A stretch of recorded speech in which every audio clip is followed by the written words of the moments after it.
Hello, everyone. I'm Charlie, and welcome back to another DraftKings DFS slate breakdown. On to our first Champions League slate of the season here. Starting off with a four-gamer here. Of course, we do have those two early games as well on a separate slate, of which I will be covering in the FSI Discord, which can be accessed through a subscription from the website linked below. But yeah, let's talk about our current slate that we have here, which is a four-gamer. Real Madrid Marseille, Benfica Karabag, Tottenham Villarreal, and Juve Dortmund. The big favorites here being Benfica at minus 425 and Real Madrid minus 300 respectively as well. In terms of our goal contribution odds, as expected to see the Real Madrid guys, Mbappe and Vini especially, both minus odds there. Bunch of these Benfica guys too, the two strikers, Ivanovic and Pavlidis, as well as Luka Bacchio, who I don't think has made an appearance for them yet. And then Tottenham, a couple guys with minus odds in Colomwani and Xavi Simons. And then Juve, Jonathan David leading the way there, followed by Vlahovic at plus odds, and then everyone else is plus odds as well in that game. And that is it for our games here. Now let's go into our projected lineups and potential set pieces. For Benfica, it should be Dahl and Sheldrup mostly. There's a chance that Orsnes takes something as well. There's another name who I'd watch for in Georgi Sudakov, who took a ton of set pieces for Shakhtar, but has not played very much for Benfica as of yet. I think he came in off the bench last game. We'll see if he ends up coming in for their first Champions League lineup. And then for Karabag, it should be mostly Kadi Borges with maybe a little bit of Zubir, Jankovic splitting here and there, but it's mostly Borges. Juve and Dortmund. Juve should be, I'd imagine, a Koopmeiners and Yildiz split. There's a small chance it ends up like as a Koopmeiners monopoly, but I think most likely scenario is a split here.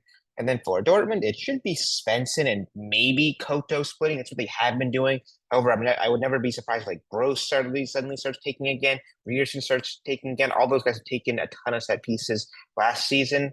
So like I don't think you can count on them too much. But Svensson should be like their safest option because he is a lefty. He's only playing for one side of sets, but all these other guys are kind of competing for the other side, like the right-footed side of set pieces.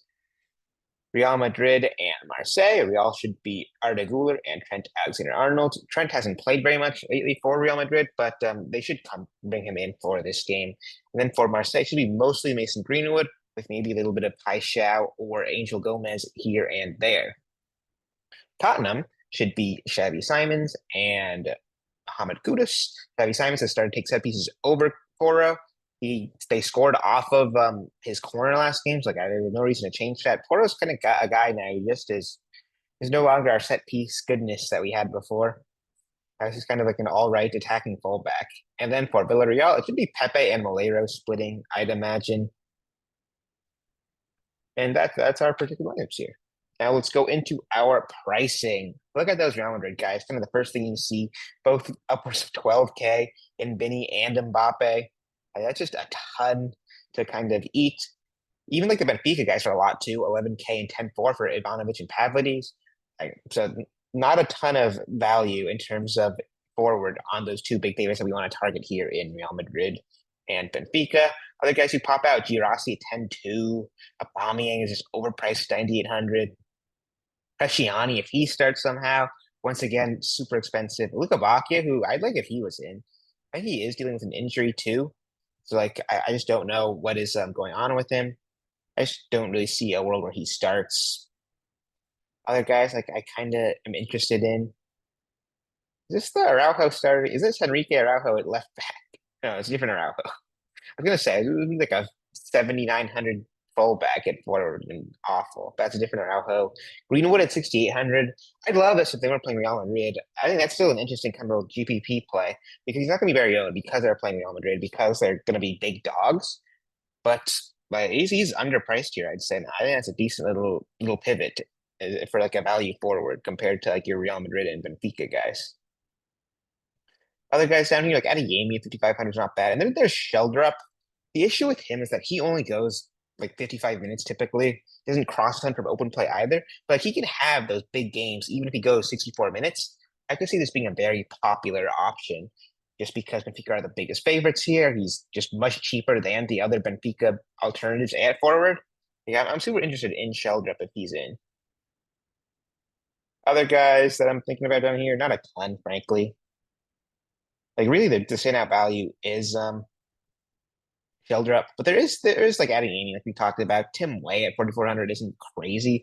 Fire at 4,900 isn't terrible. But yeah, like I said, I'm kind of like the Real Madrid Benfica guys are expensive, but they're just in the best spots. Midfielders, Arda Güler at 11,200. You can really see the pattern of how expensive these Real Madrid guys are. I was hoping Xavi Simons would be a little bit cheaper too, but even he's 10,800. He was like 5K or something. I think 6,800 exactly for Tottenham in their last Real Madrid showdown, or Tottenham's last showdown, not Real Madrid. But yeah, you have no chance of value here. 10,800, it's just fair price for him. He's not a bad play by any means. He's super attacking, takes some set pieces. Like he's a good option here. But like I'd rather have Arda Güler than him. But I guess where he can jam both, try to find some value at forward, but not an easy fit. Between the two, I prefer Güler for sure. Other guys down here, Borges, I think it's just a tough matchup. Gross, I think you can't count on because of the lack of set pieces or lack of certainty of having set pieces. Kudos at 6,800. I think that is super tempting. I love watching him for Tottenham right now. He's crossing a ton from open play, takes his corners as well. This is a super intriguing option here with a pretty favorable matchup home to Villarreal. And there's Sudakov. Sudakov's a lock these starts. I don't care. Like, even if he has not taken anything for Benfica yet, worst case scenario, you're having a super attacking number 10 on the best odded team on the slate. Like at 6K, I think that's a no-brainer kind of play if he's in. Have to watch out for that lineups. Or since 5,400, that's not a bad option either. He's just been solid. He had like 9 crosses, I think, just from open play in their last league game. He's just safe for 90 minutes, crosses a ton just from open play at worst. And maybe, like I said, maybe he ends up taking some set pieces as well. I think he takes some penalties here and there as well. I'm not sure he would over Jovanovic and Avladis, but it's a possibility. And 5,400 is a very fair price tag for him. Rios, if you watched him in the World Cup, he was super fun for Palmeiras. He just gets floor. Like, look at that. He's 6'10", 7'8". It doesn't seem like most sustainable. He gets a lot of tackles and power runs, but like, he just finds a way a lot of the time. And once again, it's just more Benfica exposure for value. So I like him. Foot means at 4,500, I'd be tempted by as well. The issue with him is that he can be a little bit unsafe for minutes at times, but this is another great price point here. There's a lot of really pretty decent bargain mids here, and he's one of them. Then down here, like this Molero, who you can take a shot on. I don't think that's crazy. Pape Sarr can kind of be pretty attacking in this Tottenham lineup. He almost is the furthest forward of these three. He had a goal last time out in their league game. He reminds me of, I don't know, what's a good comparison? Like a Marwan Fellaini type, where he just gets forward, gets in the box, and tries to head and across. And so that's a pretty interesting GPP play there. Then Tchouaméni at 3K, like he's not a bad option just to kind of fill out the rest of your build. Just as Real Madrid exposure, like 3K can't really hurt you. And then those are kind of like the big options I think at mid. There's a ton of really great guys that I'm gonna be tempted by for sure. Really in every range. Defenders, I think Alexander-Arnold will be the most popular route. I know he's a little unsafe for minutes, but he's almost like a pseudo attacker in this Real Madrid team. You get super far forward cross here and there, take set pieces. I'm going to tell you right now, he's got pretty good goal conversion odds. I think I passed him, but like he'll have odds similar to these attackers. Like look at him right here at plus 195. Like you take that for like that's like the same as a lot of these attackers on the other games. So like I think he's just a super tempting option here. He will be in my core for sure if he starts lineups. And then Dahl at 5,800. I think the most popular route will be just going Trenton Dahl at defender. I like Dahl more than Alexander Arnold.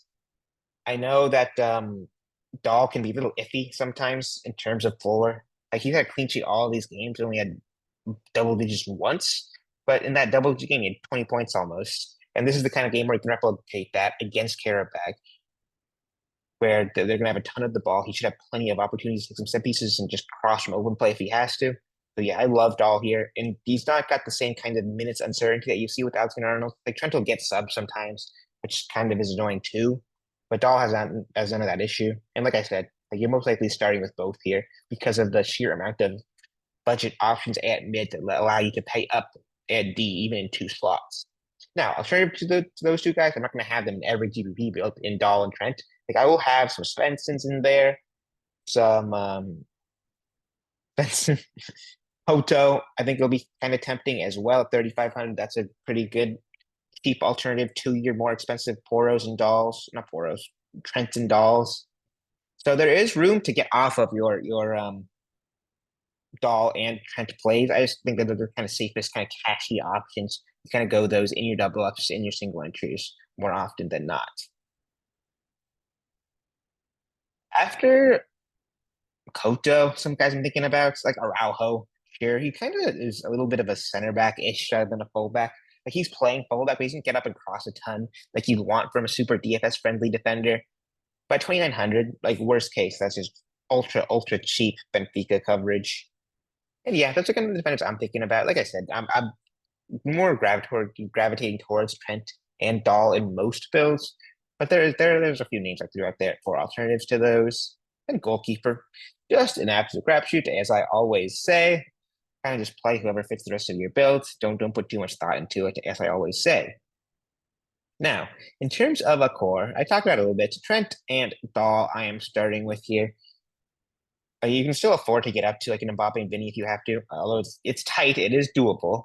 I think more than likely you're probably choosing one of those, or maybe a Benfica guy. And then for now in my core, I am going to put Mohamed Kudus because I just love him for Tottenham. I think he's super attacking and fun to watch. However, if there is Sudakov starting, I will have him over just for you guys' information. But yeah, guys, that'll be it. Good to have Champions League back. And I'll see you for the next one later.